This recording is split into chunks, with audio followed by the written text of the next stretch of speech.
Olá, começamos agora mais um Papo e Demais, um programa da Rede Evangelizar de Comunicação. Que bom estar aqui com vocês mais uma vez. Sintam-se em casa. Eu sou Tati Aires e vou conduzir esse papo que leva os 3 pilares do portal de conteúdo da obra. Nós vamos inspirar, despertar e evangelizar, sempre com temas muito próximos do nosso dia a dia e que nos ajudam a viver melhor. O assunto de hoje é muito importante para as famílias, o momento em que um filho sai da casa dos pais para seguir os seus próprios caminhos. O que poderia ser uma linha de chegada, a certeza de que os pais cumpriram o dever, acaba sendo um processo doloroso e de dificuldades. Esse sofrimento é mais comum do que se pensa, viu? E tem um nome: Síndrome do Ninho Vazio. Alguns filhos, ao fazer suas escolhas profissionais, acabam indo morar em outros lugares, ou casam, ou simplesmente resolvem que é hora de sair da casa dos pais para ter a sua própria vida. De repente, aquela casa que era cheia se torna um lugar vazio. Me conte, você já passou por isso? Ou conhece alguém que passou? E hoje, para falar sobre esse assunto, é claro, como sempre, a gente recebe convidados especiais que você conhece já já, porque começa agora o Papo e Demais.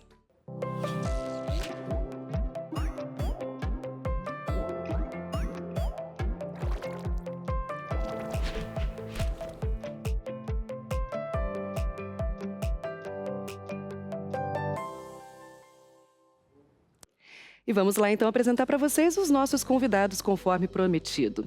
Um deles é o psicólogo Akin Neto, que vai falar sobre como a síndrome acontece e como podemos superá-la. Então eu aproveito para dizer bem-vindo, Akin. Tudo bem contigo? Tudo bem, obrigado. Privilégio receber você por aqui, viu? Fico feliz de estar aqui para a gente conversar sobre isso. Que bom.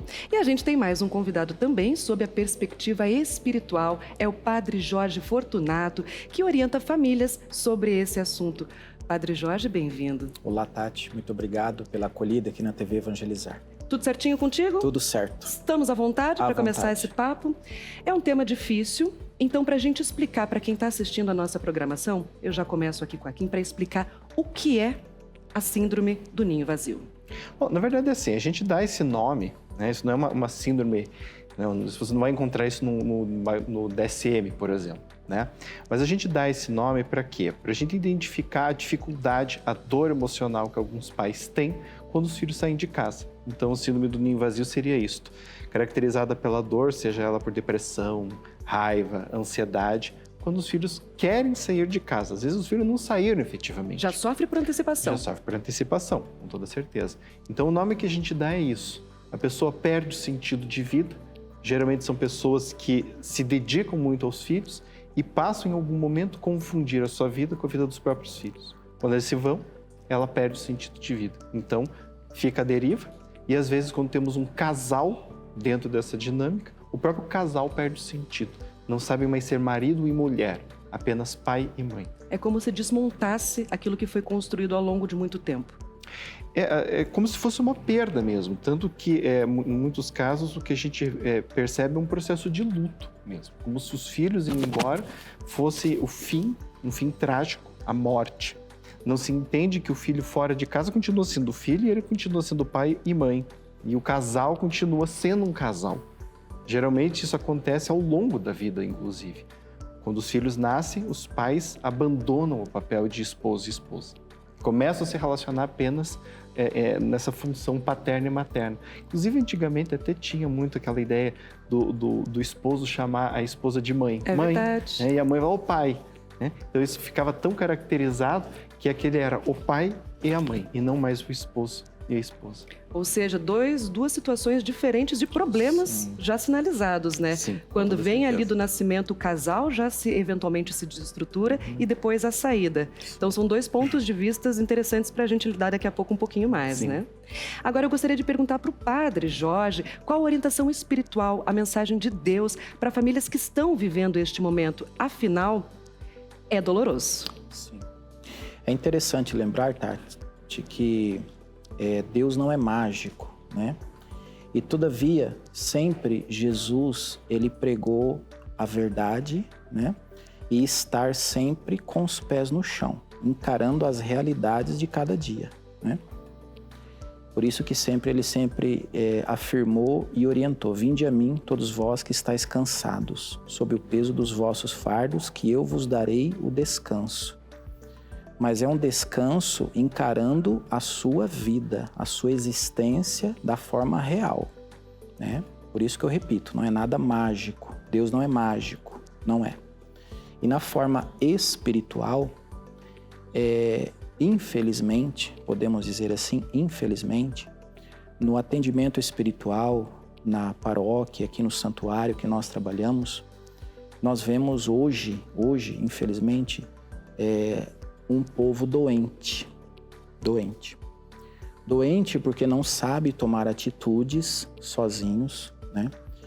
Talvez no âmbito da psicologia seja a mesma situação. A maioria das pessoas querem uma bula de remédio ou uma receita de bolo para viver a vida, né? E na maioria das vezes, os pais, não todos, mas a maioria talvez, eles têm um sentimento de posse. É meu filho, meu. Tudo bem, você pariu essa criança, você criou, é seu filho, você gestou esse ser humano, mas não é propriedade sua, não é. Não se diz que se cria para o mundo, né? Exatamente. Mas é só na teoria, na prática... É muito difícil, né? Então, as pessoas vão adoecendo e às vezes o filho vai embora, a filha vai embora de casa, no sentido positivo, de construir sua vida, estudar, trabalhar, ter o seu casamento, e às vezes os pais, mãe ou pai, não se contentam com essa situação e vão interferir lá onde ele está, né? Seja no apartamento que ele mora, na casa que ele mora, querendo que a vida dele e dela, do filho ou da filha, da nora ou do genro, seja do jeito que o pai, a mãe, o sogro... Uma espécie de invasão? Exatamente. Assim? Invade essa nova realidade para tentar misturar isso tudo. Isso. A privacidade. Temos alguns exemplos, padre, de santos ou da Bíblia que inspirem pais sobre esse assunto? Olha, temos, por exemplo, não no sentido de invasão, né? Mas no sentido de conversão. Santa Mônica. Santo Agostinho foi um santo, antes de ser santo, foi um ser humano como todos nós somos, né? Mas teve uma vida muito desenfreada, né? Mulherengo, vamos dizer assim, na época, né? E Santa Mônica sempre rezando pela conversão desse filho, né? É claro, é diferente do tema que nós estamos partilhando aqui hoje, que é no sentido de invasão de privacidade, né? Do filho ou da filha, enfim. Mas Santa Mônica foi esta mãe intercessora que, por meio da oração dela, constante, Agostinho, que depois se tornou presbítero, bispo da igreja, ele teve a sua conversão, né? E hoje nós temos vários escritos importantíssimos sobre filosofia e teologia que remete a Santo Agostinho. Gostaria de perguntar para o Joaquim, você citou há pouco alguns sintomas dessa síndrome do ninho vazio, vamos colocar assim. Eu gostaria, por gentileza, que você frisasse quais são eles, tanto os sintomas que podem ser físicos, que o nosso psicológico inconsciente reflete diretamente no corpo, né? Então, físicos, emocionais e psicológicos, até para quem está nos assistindo, ver se identifica com algum deles. Em vez de falar de sintomas, eu não gosto muito de falar de sintoma, porque sintoma é uma lista que o sujeito vai ticando, né? Como uma receita, né? Exatamente. Então, eu prefiro falar em termos de quais estruturas, quais dinâmicas a gente pode encontrar. Podemos encontrar, por exemplo, a dinâmica de uma mãe ou pai, ou ambos, que são muito narcisistas. E o filho é o seu bibelô dourado. Filho ou filha, né? Então, este filho estará fadado a ter que fazer tudo aquilo que papai e mamãe querem, porque papai e mamãe precisam se sentir muito fortes. A realização do outro e não a sua. Na verdade, no caso do narcisismo, é a sua própria realização, a partir do outro. Exato. Né? Então, a partir do momento que meu filho estuda no colégio mais caro, tem as melhores notas, tem o melhor namorado ou namorado, eu estou mostrando ao mundo o quão eu sou bom pai, boa mãe. Né? Então, essa é uma dinâmica. Então, os pais, quando o filho deseja fazer algo, vão se sentir traídos, vão se sentir confrontados, O filho está querendo algo sozinho, está querendo algo próprio. Como você pode querer algo próprio para a sua própria vida? Né? Não funciona assim, você tem que seguir os meus desígnios. Então essa seria uma dinâmica. Temos uma outra dinâmica onde podemos ter uma família mais frágil, pais que não têm um self muito bem desenvolvido. E com o filho tem alguém para se apoiar. Então o filho passa a ser parte daquele pai ou daquela mãe e começa a dar sustentação a esta pessoa. A partir do momento que filha diz que quer fazer coisas sozinho, isso cria um problema de identificação. Então a família começa a se desestruturar porque os pais precisam daquela criança ali para se sentirem alguém. Para se sentir inteiro.